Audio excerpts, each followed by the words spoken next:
I don't ever slow up, no, I don't take shit. I got no love for the fakeness. If you wanna play tough and wanna hate this, I'll always show up. I don't ever slow up, no, I don't take shit. I got no love for the fakeness. If you wanna play tough and wanna hate this, I'll always show up and make a statement. I don't ever slow up. Assalamualaikum warahmatullahi wabarakatuh. Perkenalkan, saya Heri Setiawan, Eskap Nurse MKep. Saya merupakan salah satu dosen tetap di jurusan keperawatan Fakultas Kedokteran dan Ilmu Kesehatan Universitas Lambung Mangkurat. Pada kesempatan ini, saya akan menjelaskan salah satu mata kuliah yang saya ampu, yaitu mata kuliah Manajemen Keperawatan. Video ini bertujuan untuk memenuhi salah satu persyaratan dalam sertifikasi dosen tahun 2025 dalam pernyataan diri dosen unjuk kerja Tridharma Perguruan Tinggi yang disingkat PDD UKT-PT dalam aspek pembelajaran. Baiklah, saya akan menjelaskan terkait mata kuliah yang saya ampu, yakni Manajemen Keperawatan. Mata kuliah Manajemen Keperawatan merupakan mata kuliah wajib yang ditempuh oleh mahasiswa di semester 6 yang mempunyai bobot 5 SKS yang terdiri dari 3 SKS teori, 2 SKS praktikum, yang mana nanti praktikumnya itu dibagi menjadi 1 SKS praktikum di kelas dan 1 SKS praktikum di lapangan atau disebut praktik lapang. Mata kuliah ini mengacu pada prinsip DIA, yaitu Delivery, Interaction, dan Assessment, yang terdiri dari delivery, yaitu menyampaikan terkait dengan deskripsi mata kuliah, capaian pembelajaran yang meliputi CPL, CPMK, dan sub-CPMK, serta materi pembelajaran dan metode pembelajaran yang akan digunakan di dalam kelas. Interaction merupakan strategi dalam pembelajaran interaktif, bagaimana interaksi mahasiswa dan dosen saat menjalani perkuliahan ataupun praktikum. Dan yang terakhir adalah assessment. Assessment merupakan penilaian pada mata kuliah, yaitu bagaimana dosen menilai atau mengevaluasi pemahaman mahasiswa terkait topik yang disajikan, atau dalam hal ini CPMK. Contohnya, pada mata kuliah ini dapat dilakukan assessment secara langsung setelah perkuliahan dilakukan untuk menilai pemahaman atau penguasaan mahasiswa terkait dengan materi yang disampaikan. Dalam mata kuliah Manajemen Keperawatan ini, kita akan melihat sajian berupa rencana pembelajaran semester, yang mana di mata kuliah ini terlihat ada 5 CPL dan beberapa CPMK yang dibebankan di mata kuliah Manajemen Keperawatan. Deskripsi pada mata kuliah Manajemen Keperawatan yaitu mempelajari cara mengelola sekelompok perawat dengan menggunakan peran dan fungsi seorang manajer untuk dapat memberikan asuhan keperawatan pada klien dalam tatanan keperawatan di tingkat rumah sakit. Mengembangkan kemampuan bekerja sama dan mencapai tujuan organisasi dan menerapkan konsep kepemimpinan, peran, dan fungsi manajemen. Pembahasan ditekankan pada implementasi dan peran fungsi manajer unit pelayanan. Proses pembelajaran dalam mata kuliah ini dilakukan melalui metode pembelajaran aktif dan interaktif berupa diskusi, berbasis pernyataan dan masalah, presentasi juga, role play, serta belajar berdasarkan hasil studi. Kemudian di mata kuliah ini terdapat beberapa CPMK. CPMK yang pertama yaitu membedakan berbagai teori kepemimpinan, peran, fungsi manajemen keperawatan dalam pengelolaan manajemen keperawatan. Yang kedua adalah menyusun perencanaan manajemen keperawatan dalam suatu unit ruang rawat dengan tahapan penyusunan perencanaan dalam standar akreditasi. Kemudian CPMK yang ketiga yaitu menetapkan kegiatan fungsi pengorganisasian yang sesuai dengan prinsip pengorganisasian tersebut. Yang keempat, merencanakan ketenagaan keperawatan secara sederhana yang sesuai dengan kebutuhan ruang rawat. Yang kelima, mensimulasi kegiatan manajer ruang rawat pada fungsi pengarahan. Yang keenam, menyusun upaya pengendalian mutu, asuhan, dan pelayanan keperawatan. Yang ketujuh, merencanakan penyelesaian konflik dan pelaksanaan asuhan pelayanan keperawatan ruang rawat. Yang kedelapan, memainkan peran dalam proses conference dan timbang terima sesuai dengan konsep manajemen. Dapat dilihat di sini terdapat peta CPL dan CPMK serta CPMK yang dijalankan di mata kuliah manajemen. Kemudian terdapat bahan kajian, diantaranya kepemimpinan, peran dan fungsi manajemen keperawatan, kemudian perencanaan manajemen keperawatan, fungsi pengorganisasian, ketenagaan perawatan sesuai dengan kebutuhan ruang rawat, fungsi pengarahan, fungsi pengendalian mutu, asuhan pelayanan keperawatan, konflik dan asuhan pelayanan keperawatan, conference timbang terima sesuai dengan konsep manajemen. Manajemen pengaturan alur kerja, advokat bagi pelayanan manajemen rumah sakit, kemudian adaptasi interpersonal dalam masa era COVID-19. Di sini juga saya menjelaskan ada beberapa referensi atau pustaka. Pustaka utama itu diambil dari beberapa textbook. Kemudian ada juga pustaka pendukung yang pada umumnya diambil dari beberapa hasil penelitian kami yang telah terpublikasi. Mata kuliah ini diampu oleh tim teaching, yaitu saya sendiri sebagai koordinator penanggung jawab mata kuliah, didampingi 2 orang tim teaching lainnya, yaitu Ibu Endang Pertiwiwati, Eskap Nurse MKes, dan Bapak Muhammad Hadareni, Eskap Nurse MPH. Kemudian media pembelajaran yang biasanya kami gunakan menggunakan media PowerPoint serta video pembelajaran. Jika melihat pembagian urutan dari pelaksanaan perkuliahan selama minggu efektif, kami membaginya sebanyak 16 minggu efektif yang terdiri dari 14 kali pertemuan tatap muka dan 2 pertemuan UTS serta UAS yang bisa dilihat dari gambar yang saya scroll ini.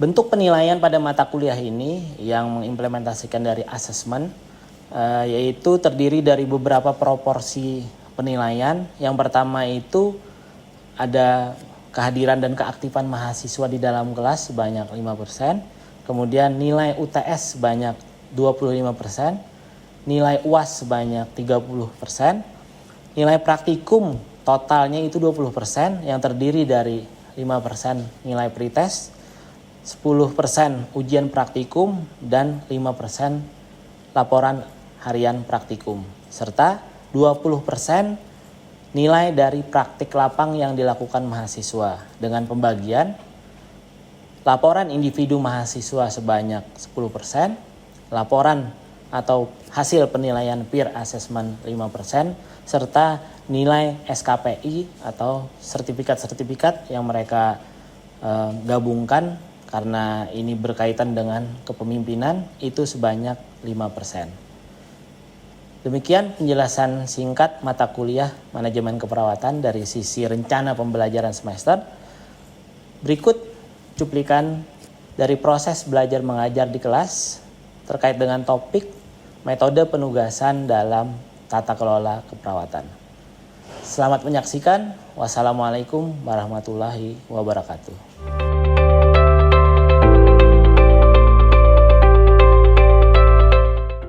Assalamualaikum warahmatullahi wabarakatuh. Waalaikumsalam warahmatullahi wabarakatuh. Selamat pagi semuanya. Gimana kondisinya? Oke. Sebelum memulai kegiatan perkuliahan pada pagi ini, alangkah baiknya kita berdoa dulu. Mudah-mudahan kita berharap kelancaran dalam aktivitas perkuliahan. Berdoa menurut agama dan kepercayaan masing-masing, disilahkan.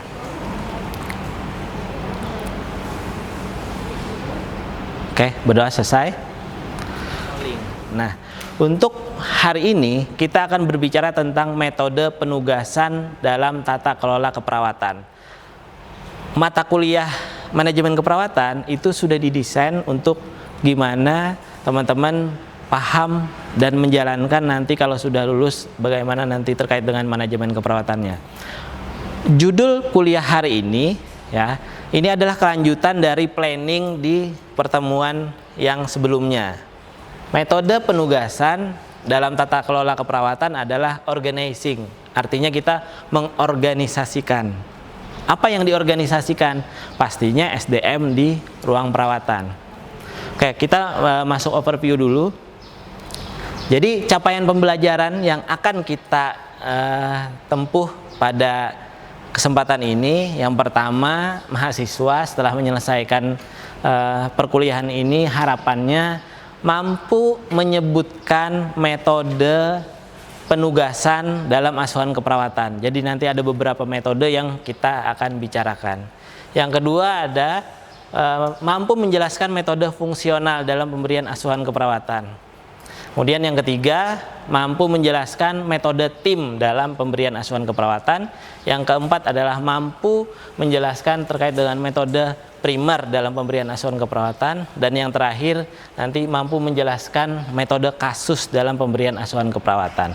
Jadi ini adalah janjinya kita dalam perkuliahan hari ini akan mencapai sasaran kompetensi berikut. Oke. Nah, ini yang saya singgung di awal tadi. Dalam manajemen keperawatan itu ada yang namanya fungsi seorang manajer.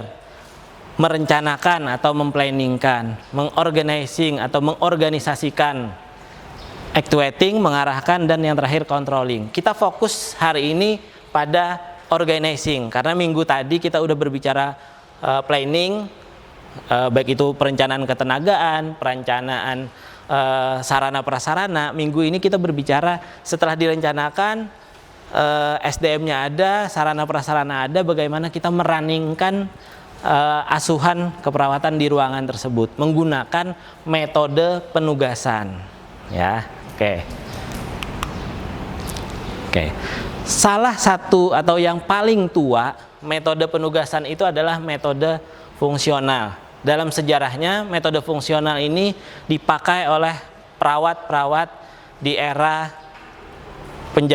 penjajahan dahulu. Misalkan peperangan terjadi di mana banyak korban-korban luka, korban-korban kehilangan banyak cairan, yang mana pasien itu harus diantar ke rumah sakit, SDM perawat tidak banyak, tindakan-tindakan di ruang perawatan itu memang sangat spesifik, contoh rawat luka, kehilangan cairan akibat darahnya banyak keluar. Nah, metode fungsional katanya cocok teman-teman untuk kondisi-kondisi seperti itu, di mana perawat itu datang ke ruangan itu udah ada labelnya bahwa perawat A dia adalah perawat yang khusus melakukan perawatan luka. Si perawat B khusus misalkan dia yang masang infus. Perawat C yang masang kateter. Jadi kita melihat seorang perawat itu udah ada label expertise-nya. Oh, ini perawat luka, perawat masang infus, perawat masang kateter. Kenapa dibilang kayak gitu? Karena dulu pada eranya ya SDM terbatas. Pendidikan perawat paling tinggi diploma 3 atau vokasi. Banyak mayoritas masih sekolah perawat dulu itu. Kalau sekarang sekolah perawat itu udah tidak ada lagi. Sekolah perawat itu setara dengan SMA. Kalau era sekarang. Yang paling tinggi zaman-zaman tahun 60, 70, 80 itu masih D3 yang paling tinggi. Sejarahnya berdiri sarjana keperawatan nurse itu tahun 1983 teman-teman, sekadar informasi. Nah, jadi banyak rumah sakit ya sebelum era 83 itu dia masih menggunakan metode fungsional karena keterbatasan SDM, karena keahlian yang memang dituntut untuk kegiatan-kegiatan perawatan seperti yang sudah saya sebutkan di awal tadi.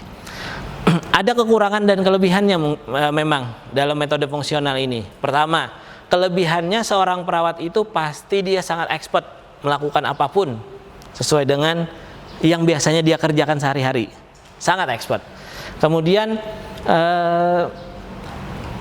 Kalau kekurangannya, kalau berbicara kekurangannya, kita sudah belajar ya, yang namanya keperawatan itu kan suatu proses ya. Dari pengkajian, perencanaan yang isinya itu menegakkan diagnosis, perencanaan sampai implementasi evaluasi. Kalau yang namanya metode fungsional ini dia nggak jalan proses keperawatannya. Kenapa?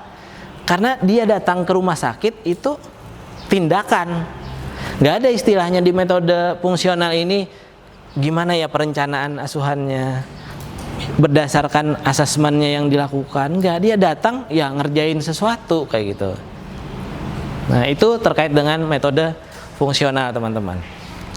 Semua metode itu pilihan sebenarnya ya. Oke, kita bergerak ke metode yang kedua. Nah, metode tim. Oke, metode tim ini teman-teman banyak digunakan di rumah sakit saat ini ya. Teman-teman pasti udah menjalani praktek lapang macam-macam, pasti sering mendengar dan melihat metode tim ini. Identiknya metode tim ini, kalau kita melihat struktur organizing di ruangan, dia itu ada kepala ruang membawahi beberapa tim, di mana masing-masing tim itu mempunyai seorang ketua tim, yang di bawahnya itu nanti ada anggota tim, sehingga anggota tim inilah yang akan nanti masuk shift pagi, siang, dan malam. Sedangkan keberadaan ketua tim itu selalu dinas pagi pada hari kerja. Kalau hari libur atau hari libur nasional biasanya ketua timnya juga libur sama kayak kepala ruang. Sedangkan anggota timnya dia 24 jam dalam 3 shift selalu ganti dinas begitu. Nah, ada kelebihannya ketimbang metode fungsional di sini, di mana proses keperawatan jalan. Di mana proses keperawatan itu dipimpin oleh ketua tim, dia yang melakukan asesmen atau pengkajian, dia yang merencanakan asuhan keperawatan. Teman-teman perawat pelaksananya lah yang mengerjakan nanti.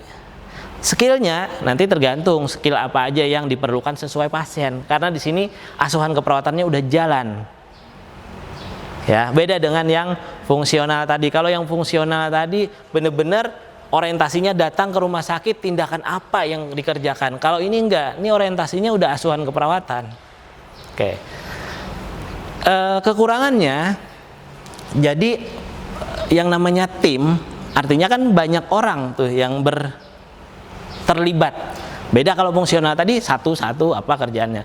Kalau yang tim ini yang memerlukan komunikasi dulu, pre-conference, setelah timbang terima itu kamu ngerjakan apa, kamu ngerjakan ini, itu takes time kan kadang. Apalagi kita tahu waktu di ruangan itu kadang dokter visit, harus mendampingi visit, kadang terjadi crowded di ruangan. Nah, itu merupakan kekurangannya. Tapi ada juga kelebihannya tadi, misalkan proses keperawatan udah jalan gitu. Itu yang kedua. Kemudian yang ketiga, metode primer. Nah, ini sebenarnya metode primer ini adalah metode impian di keperawatan. Kenapa? Karena aktualisasi diri seorang perawat, eksistensi diri seorang perawat jalan di sini. Kenapa? Karena satu pasien, satu perawat, dan diasuh 24 jam oleh individu perawat tersebut. Jadi seorang pasien yang dirawat di rumah sakit pasti mengenal siapa perawat primernya. Miriplah dengan DPJP. Pasti tahu ini pasien, dokternya siapa.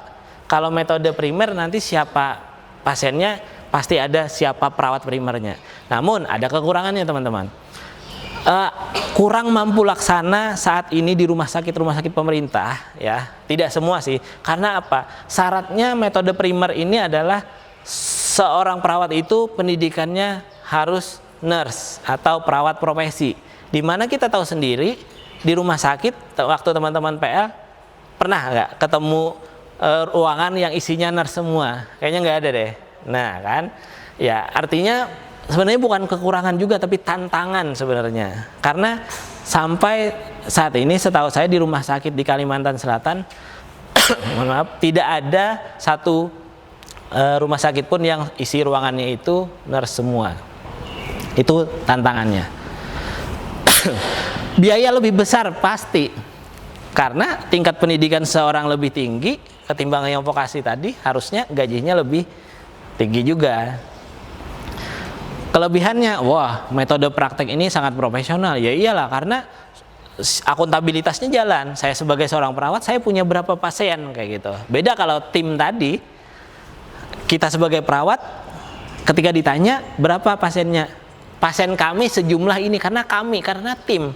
Kalau metode primer, pasien saya 1, 2 bisa nyebutkan karena 1 lawan 1 kan rasionya.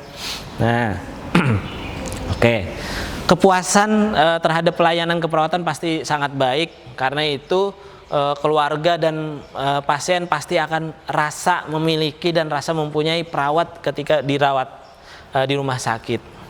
Ya, karena sejak awal yang namanya perawat primer ini, sejak dia dirawat masuk rumah sakit sampai dia pulang, perawatnya tetap itu perawat primer, teman-teman.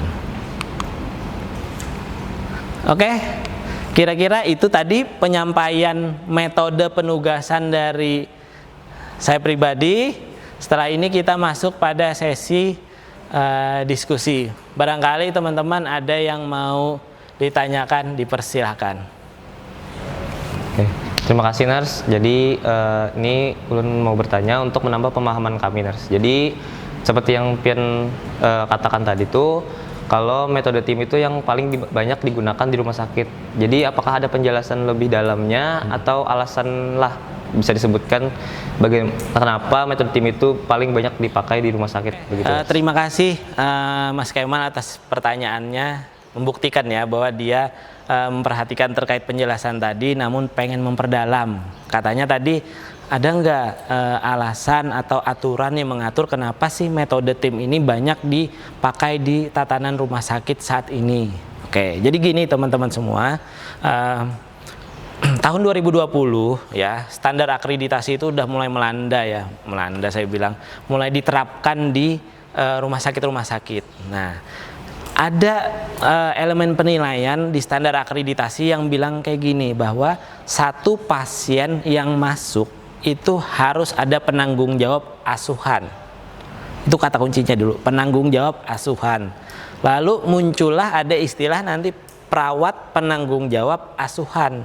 Asuhan selama 24 jam di ruang rawat.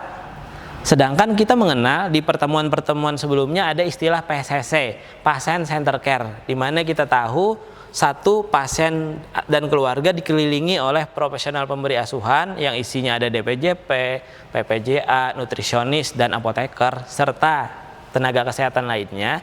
Clinical team leadernya kan DPJP. Selama ini udah jalan DPJP itu sebagai clinical team leader. Nah, era 2020 tadi dituntut nih penanggung jawab asuhan selama 24 jamnya tuh mana dan siapa. Kemudian harus nih perawat posisinya. Oke, sekarang yang namanya PPJA itu harusnya dan idealnya kan seorang nurse ya. Namun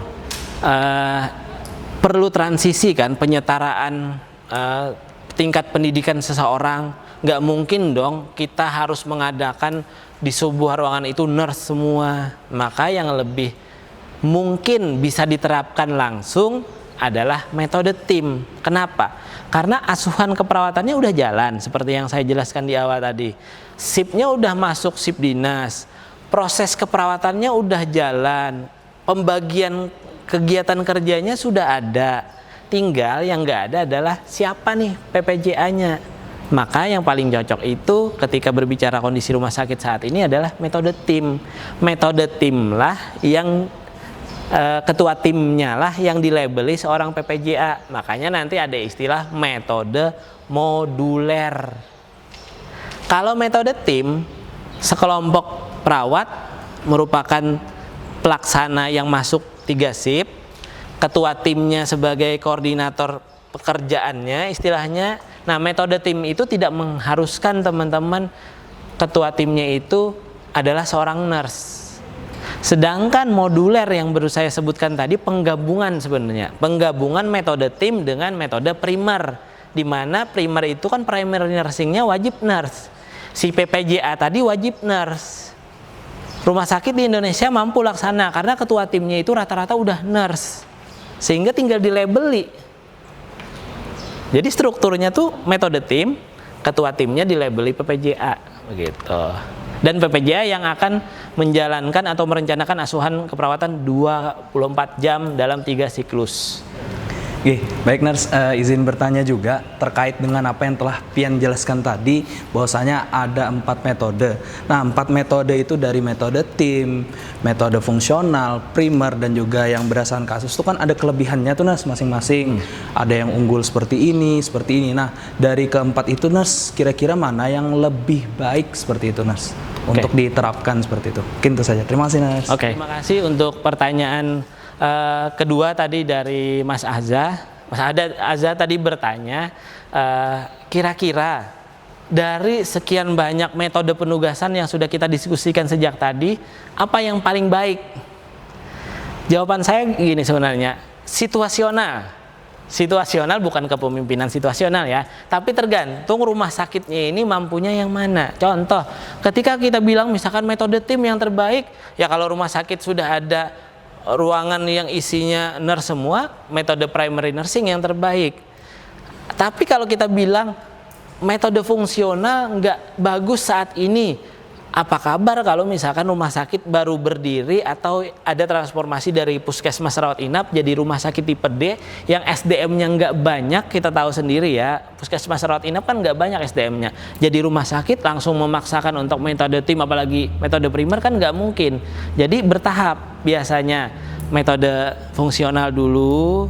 Kita tahu di Banjarbaru terutama banyak rumah sakit swasta yang perawatnya itu nggak banyak, dia masih menggunakan metode fungsional. Namun cita-citanya semua sama, menuju ke penanggung jawab asuhan. Biasanya seiring penambahan kuota SDM di rumah sakitnya, dari fungsional tadi bertransformasi ke metode tim. Sesi terakhir di sini, setelah sesi diskusi tadi, saya menyampaikan beberapa referensi yang memang relate dengan topik hari ini. Ya, jadi ada textbook, ada artikel juga. Textbooknya itu sudah saya cantumkan. Kemudian ada standar akreditasi Kementerian Kesehatan juga. Ada artikel yang kami sendiri sebagai peneliti. Kenapa? Karena di sini contohnya terkait dengan peran supervisor ya, itu penting juga. Kenapa? Karena kan metode penugasan ada hierarki ya, ada kepala ruang, ada ketua tim, ada perawat pelaksana. Otomatis yang namanya di atas itu wajib mensupervisi perawat yang di bawahnya. Dalam hal ini Katim atau PPJ tadi mensupervisi si perawat pelaksananya, sehingga artikel-artikel yang kami sajikan di sini hasil dari penelitian pengabdian kami juga relate sebenarnya dengan topik perkuliahan hari ini. Kemudian yang terakhir, ini cerita sambungan untuk minggu depan ya. Jadi materi minggu depan itu kita akan berbicara terkait dengan konsep budaya organisasi, kemudian perbedaan budaya dan iklim organisasi. Ini masih masuk pada ranah organizing, lanjutan cerita dari pertemuan hari ini ya. Kemudian apa yang harus dilakukan mahasiswa? Pertama, mahasiswa membentuk kelompok penugasan, gunakan aja kelompok yang sudah ada. Nanti mahasiswa mencari referensi entah dari textbook yang sudah saya sajikan tadi atau di luar boleh mencari artikel juga yang berkaitan dengan topik budaya organisasi dan perbedaan budaya iklim organisasi ini. Dibaca dulu jurnal reading lah bahasanya, artikel reading ya. Jadi nanti ketika saya masuk di pertemuan berikutnya kita udah hidup diskusinya ya, karena sejak awal kontrak kan saya mengatakan bahwa student center learning yang kita terapkan di kelas manajemen keperawatan ya. Tugas lengkapnya nanti ada di Simari.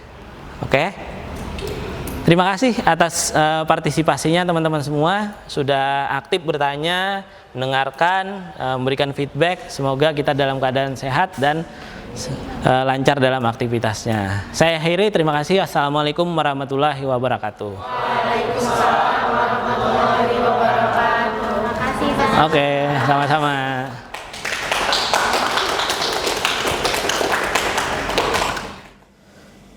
Baik, demikian video dari saya. Semoga dapat menggambarkan pernyataan diri dosen, unjuk kerja Tridharma Perguruan Tinggi dalam aspek pengajaran. Terima kasih. Wassalamualaikum warahmatullahi wabarakatuh.